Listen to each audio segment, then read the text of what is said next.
हमारे चैनल को सब्सक्राइब करें और नई अपडेट्स के लिए घंटी के बटन को जरूर दबाएं।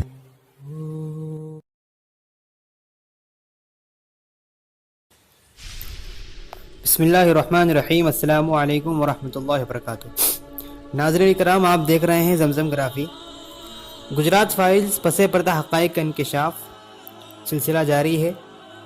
Chapter number 3, episode number 3। आइए शुरू करते हैं। लेकिन फिर उसने इस क़िस्से को ख़त्म किया और उसकी पुरानी खुश मिजाजी लौट आई। वो अपने बारे में मेरे तहक़ीक़ात के हवाले से मुतजस्सिस था, यानी जानने का इच्छुक था और जानना चाहता था कि आया मैंने उसके बारे में दूसरों से राय ली है, क्या ये राय मुस्बत है यानी पॉजिटिव है। अब मेरे लिए वो वक्त आ चुका था कि लॉस एंजलिस के इसी भोली भाई लड़के का किरदार अदा करना शुरू कर दूं, जिसको मुल्क के हालात का कुछ अंदाज़ा नहीं है। वो तो बस अपने सामने बैठे शख्स की आज़मत से मरऊब है, जिसने मुल्क पर होने वाले एक सबसे बड़े दहशतगर्दाना हमले में दहशतगर्दों को मार गिराया था। मैंने कहा, आप बहुत बहादुर हैं। जब अक्षरधाम हमलों के बारे में गूगल पर मैं तलाश करने लगी तो बहुत हैरत अंगेज़ तफसीलात देखने को मिली।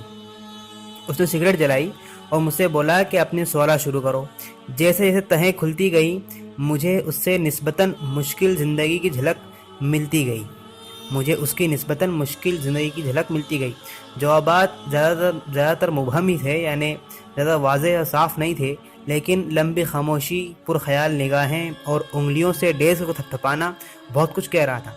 मुझे तवक्को थी कि सिंघल अपने ख्याल और जवाबात के सिलसिले में मुहतात रहेगा, लेकिन शायद अपने सामने एक बेज़रर इंटरव्यू लेने वाली की ख्याल से उस दिन उसने सब कुछ कह डाला।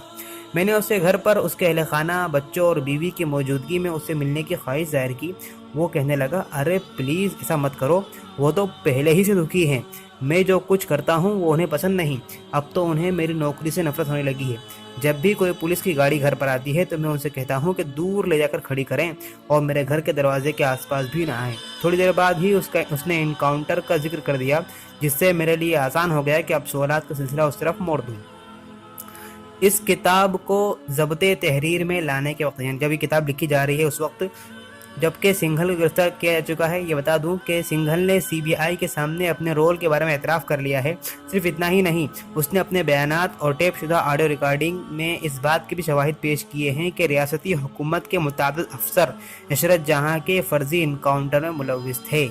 गुजरात हाई कोर्ट के जरिए मुतय्यन शुदा सीबीआई तहकीकात ने अपनी चार्जशीट में नतीजा निकाला कि इशरत जहां लश्कर तैयबा की कारकुन नहीं थी और ये कि ये इनकाउंटर फर्जी था। कोर्ट को जो चार्जशीट पेश की गई है उसमें सिंघल के जरिए सीबीआई को दिए गए शवाहिद का जिक्र किया गया। ये बात अहम है कि इसका इकबाल जुर्म यानी जुर्म को कबूल करना और गिरफ्तारी उसके बड़े बेटे हार्दिक के बेवक्त मौत के बाद पेश आई है, जिसका जिक्र सिंघल ने अपनी पहली मुलाकात के वक्त बड़े जज्बाती अंदाज में किया था। मीडिया में अपने बाप के बारे में मुसलसल बुरी खबरों से तंग आकर उसके बेटे ने सन 2012 में खुदकुशी कर ली थी। सिंघल के करीबी लोगों का कहना है कि इस वाक़े ने उसकी सोच में ज़बरदस्त तब्दीली पैदा कर दी। ताज़ा तरीन खबर उसके बारे में यह है कि पुलिस फोर्स से उसने इस्तीफ़ा दे दिया और हुकूमत की जानिब से तरगीब दिलाने के बावजूद अपना इस्तीफा वापस लेने से इनकार कर दिया है। दिलचस्प बात यह है कि सिंघल ने सीबीआई से जीएल सिंघल के साथ होने वाले रिकॉर्ड शुदा गुफ्तगू के इक़्तिबासात हस्ब ज़ैल हैं। सवाल, आप पुलिस वालों को गुजरात में कितना कुछ सहना पड़ता है, ख़ास तौर पर मुतनाज़ मसाइल के ताल्लुक से, यानी जब दो गिरोहों के दरमियान कोई मसला पैदा हो जाए तब। जवाब, ये अजीब सूरत हाल होती है। अगर कोई आदमी हमारे पास शिकायत लेकर आता है और शिकायत करने वाले को हम मुतमईन कर देते हैं तो हुकूमत हमसे नाराज़ हो जाती है, और अगर हम हुकूमत को खुश कर देते हैं तो शिकायत करने वाला परेशान हो जाता है। हम क्या करें? पुलिस तो बेचारी फंस गई। सवाल, इनकाउंटरों के मामलों में मुलविस अक्सर अफसरों का ताल्लुक निचले तबके से है। इनमें से अक्सर को इस्तेमाल करके उन्हें बेयारा मददगार छोड़ दिया गया सियासी निज़ाम के ज़रिए। जवाब, हाँ, सबके सब। पुलिस डिपार्टमेंट में ये बड़ा ताकतवर डिपार्टमेंट है।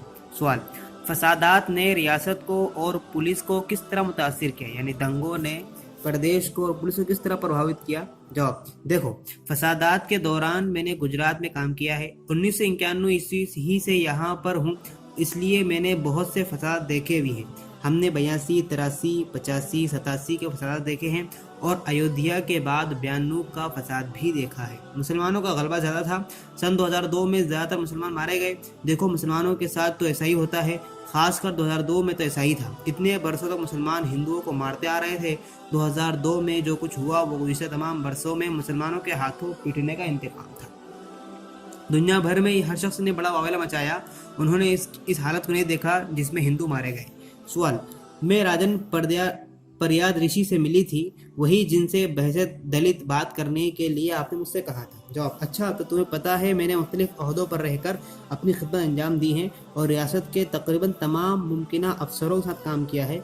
दर्जाबंदी के एतबार से मैं वस्त में हूँ या दरमियान में हूँ, इसलिए मेरा ख्याल है कि मैंने हर एक के साथ काम किया है, लेकिन मुझे नहीं लगता कि उस जैसे किसी आदमी से मेरी मुलाकात हुई हो।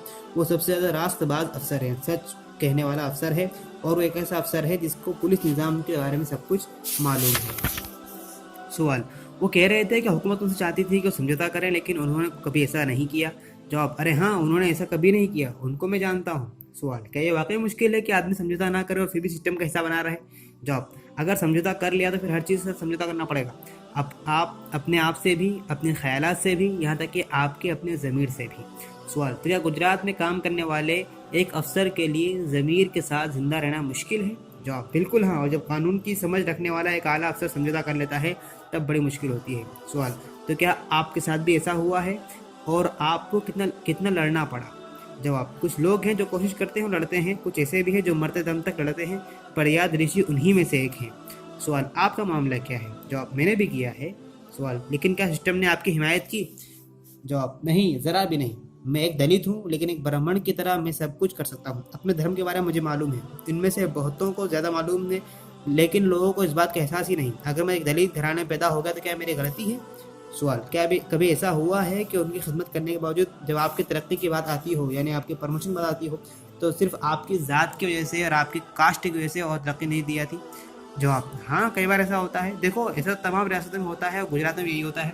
ये ब्राह्मण या क्षत्रिय किसी दलित या ओबीसी को अपने जूनियर के तौर पर नहीं रखेंगे। सवाल, क्या आपसे ऊपर वाला अफसर भी एक दलित है? जवाब, नहीं, लेकिन मैं काम चला रहा हूँ, मेरे बगैर उनका काम नहीं चलेगा। मैंने उनके लिए दहशतगर्दी के मामले रफा दफा की हैं, लेकिन हाँ, वो अपनी कोशिश में लगे रहते हैं। कई बार मुझे ऐसे कामों में भेज देते हैं जो कांस्टेबलों के जरिए किया जा सकता है। सवाल, उषा मुझे बता रही थी किसी तनाज़ो में आप कोई फंसा गया था किसी मामले में? जवाब, सन 2004 में हमने 4 लोगों का इनकाउंटर किया था। उनमें से 2 पाकिस्तानी थे और बकिया 2 का ताल्लुक मुंबई से था। उनमें से एक लड़की थी जिसका नाम इशरत जहां था। ये वो बहुत मशहूर मामला है। हाई कोर्ट ने हुक्म जारी किया है कि इस बात की तहकीकात की जाए कि ये किस किस्म का इनकाउंटर था, फर्जी था या हकीकी था। सवाल, तो क्या ये फर्जी इनकाउंटर है और आप इस मामले में क्यों मुलव्विस हैं? जवाब, क्योंकि मैं वहाँ मौजूद था इस इनकाउंटर में। सवाल, लेकिन आप इसमें हैं क्यों?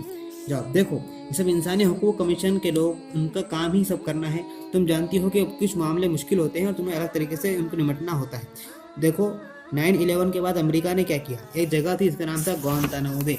सबको वहाँ रखा गया, कैद किया गया और अजियतें दी गई, तकलीफ दी गई। मगर ठीक है ना, सबको अजियतें नहीं दी गई। 10% ऐसे लोग हैं जिनको अजियतें दी गई, चाहे उन्होंने कोई जुर्म किया हो या ना किया। 1% हो सकता है कि गलत हो।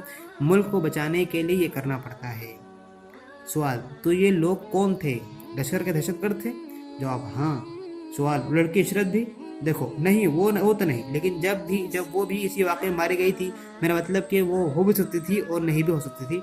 यह हो सकता है कि उसका इस्तेमाल पर्दे के तौर पर किया गया हो। नाजरीन, आज के लिए इतना ही। चैनल को सब्सक्राइब कर लीजिए और वीडियो पसंद आया तो लाइक ज़रूर कीजिए।